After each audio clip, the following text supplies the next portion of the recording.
नमस्कार. व्हिडिओ बनवण्याचं एकमेव कारण, आम्ही सत्याच्या मार्गाने जातो, खऱ्याच्या मार्गाने जातो, खरंच बोलतो. आम्ही कधी असं याला फसून कामं करीत नाही. आत्तापर्यंत तेच करत आलेलो आहे. आम्हाला मात्र फसवलं. आम्हाला 3 बहिणींना आणि माझ्या आईला चौघींना फसवलं. आमच्या चौघींच्या फसून सह्या पण घेतल्या, हक्क सोड करून घेतले एका ठिकाणचे. कारण आम्ही मागत होतो ते फक्त हक्काचं मागत होतो. आम्ही काय कुठं वेगळं मागत नव्हतो. आम्ही लावलं भांडण, हक्कासाठी भांडण लावलं. आम्ही काय कुठं त्यांच्या याच्यातलं लावलं नाही किंवा त्यांच्या याच्यातलं आम्ही काय मागत नाही. आम्ही मागितलं फक्त आमच्या हक्काचं ठिकाणचं मागितलं. कारण आम्हाला भाऊ नाही, वडील पण नाही.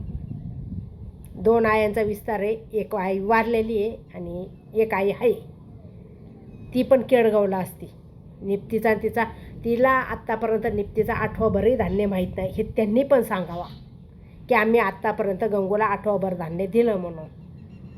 त्याच्यामुळे हे पूर्ण जे चाललं आहे ना, आम्हाला माहिती आहे चुकीचं चाललेलं आहे. आणि हे इथं ते किती चुकीचं वागत असले ना, तर तिथं न्याय आहे. त्याच्यामुळं कोणचं काही करताना थोडं कर्माला घाबरा. हे कर्म इथंच फेडायचे.